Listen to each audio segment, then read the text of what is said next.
Shikues të nderuar të Alpo Televizioni u përshëndes, ju ftoj të ndiqni edicionin informativ të lajmeve. Shqipëria renditet e 10-ta në rreth 40 vendet e Europës për sa i përket rritjes së lartë të çmimeve të ushqimeve krahasuar me vitet e mëparshme dhe me vendet e tjera të Evropës. Të dhënat janë marrë në parashikim brenda 10 viteve, duke nisur prej vitit 2015 deri në mars të këtij viti. Shqipëria renditet e 10-ta në rreth 40 vendet e Europës për rritjen e lartë të çmimeve të ushqimeve ndërmjet vitit 2015 deri në 2025 në muajin mars. Të dhënat që burojnë nga indeksi i harmonizuar që BE përdor për të krahasuar ndryshimin e çmimeve në Europë tregon se që nga 2015-ta Turqia kryesoi për rritjen e lartë të inflacionit të ushqimeve për shkak të valve të inflacionit të viteve të fundit dhe në anën tjetër Zvicra kishte rritjen më të ulët. Indeksi shqiptar i çmimeve të ushqimeve dhe pijeve jo alkolike shënoi në mars të këtij viti 167%, çka do të thotë se nga viti 2015 deri në mars 2025 çmimet e ushqimeve në Shqipëri janë rritur me 67% nga nivelet më të larta në Europë. Çmimet e ushqimeve në Shqipëri u rritën 14% më shumë se mesatarja BE-s në këtë periudhë. Eurostat e rendit Shqipërinë në vendin e 10 në 40 ekonomi, teksa para nesh renditen vende me zhvillime jo të zakonta, me inflacion shumë të lartë si Turqia me 1470 dhe Hungaria me 210. Shqipëria gjithashtu kishte rritjen më të fortë të çmimeve dhe në rajonin e Ballkanit, duke përjashtuar Serbinë. Jemi në këto momente me zhvillimet kryesore nga vendi.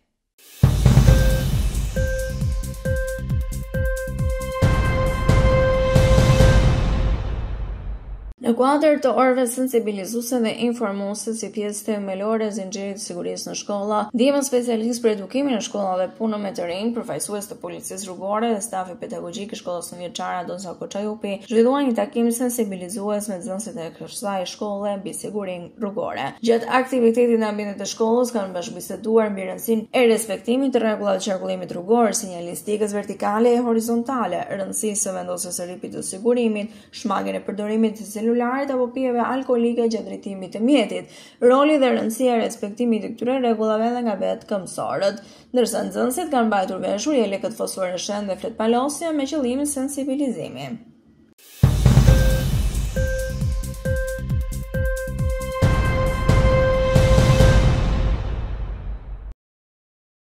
Ndërsa tregu i punës në Shqipëri po vuan gjithmonë më shumë ikjen e forcës së punës së kualifikuar, Europa dhe sidomos Gjermania po marrin talentet shqiptare, duke u dhënë atyre karta blu, që është një leje pune dhe qëndrimi për persona me kualifikime të larta nga vendet jo anëtare të Bashkimit Evropian. Eurostat ka raportuar se që nga viti 2019 është rritur ndjeshëm numri kartave blu për shtetësit shqiptarë nga shtetet e BE-s, duke dhënë mesatërisht 650 deri në 900 të tilla në vit, që nga viti 2019 deri në 2023 janë dhënë gjithsej 3495 karta blu për shtetasit shqiptar.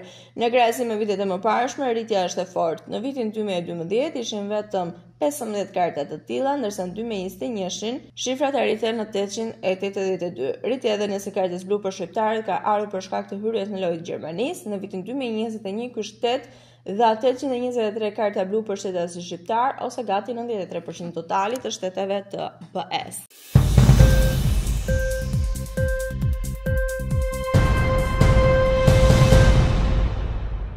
Shqipëria vazhdon të shënojë një rritje në sektorin e turizmit me 820.000 vizitorë të huaj për vetëm përgjatë muajit prill 2025. Ky e çon në 2.45 milion numrin total të turistëve që kanë hyrë brenda 4 muajve të parë të këtij viti.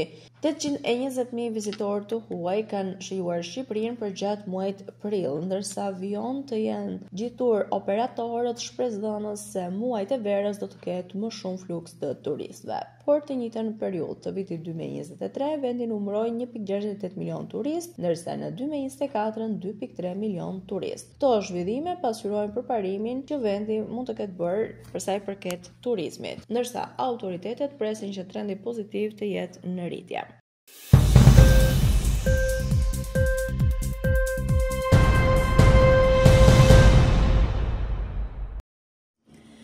Sipas parashikimeve më të fundit sezonale të publikuara nga portali specializuar meteorologjik Severe Weather Europe, kontinenti evropian pritet të përballet me një verë të jashtëzakonshme këtë vit, më të nxehtë, më të thatë dhe potencialisht më ekstreme, veçanërisht gjatë muajve të korrikut dhe gushtit. Edhe pse parashikimet afatgjata nuk janë gjithmonë të sakta, konsensusi mes disa modeleve më të njohura globale tregon një tablo të qartë: temperatura mesatarë sezonale, mungesë rreshjesh dhe rritje të rrezikut nga valet e të nxehtit.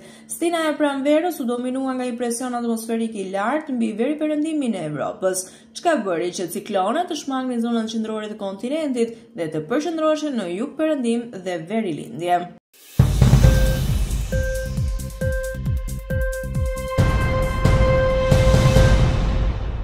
Izraeli ka njoftuar se 170 kamion me ndihma humanitare hynë në rripin e Gazës. Sipas burimeve, shpërndarja e ndihmave u realizua me rekomandimin e zyrtarëve të forcave të mbrojtjes së Izraelit dhe në përputhje me direktivën e udhëheqjes politike. Kamionët po transportonin ndihma të siguruara nga OKB-ja dhe komuniteti ndërkombëtar, përfshirë ushqime, pajisje dhe produkte mjekësore si dhe ilaçe. Ngarkesa u kalua nëpërmjet pikës kufitare Kerem Shalom, pas një kontrolli të rreptë sigurie nga autoritetet izraelite. Në deklaratën e saj, Ministria e Mbrojtjes së Izraelit theksoi se do të vazhdojë të lehtësojë hyrjen e ndihmave humanitare në Gaza, ndërsa bën çdo përpjekje që ato të mos përfundojnë në duart të organizatës terroriste Hamas.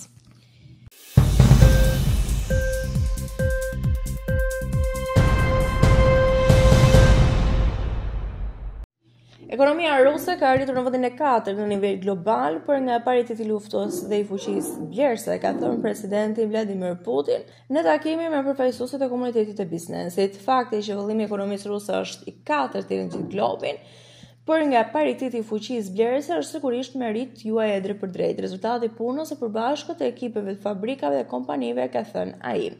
Ekonomia kombëtare po rritet me një ritëm të jashtëzakonshëm gjatë 2 viteve të fundit, në kushte mjaft sfiduese dhe lart të qenit ser vuri në dukje Putin. Ekonomia ruse u rrit me 4.1% në vitin 2023 dhe me 4.3% në vitin 2024.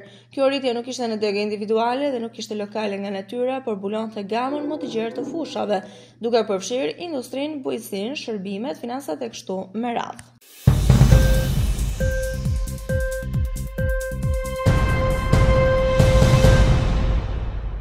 Presidenti i Ukrainës Volodymyr Zelensky ka thënë se breshëria e sulmeve ajrore ruse kundër Ukrainës është një zgjedhje politike nga udhëheqësi i Kremlinit Vladimir Putin, duke i bërë thirrje bashkësisë ndërkombëtare të rrisë presionin mbi Moskën. Nuk ka asnjë logjik në këtë nga një këndvështrim ushtarak, është padyshim një zgjedhje politike.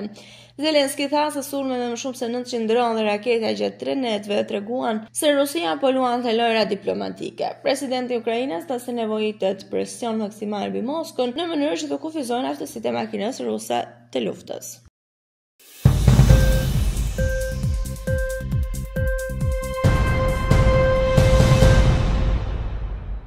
Ishte gjithçka e përgatitur për këtë edicion informativ lajmesh. Unë ju falenderoj për vëmendjen tuaj. Bashkë përpafshim.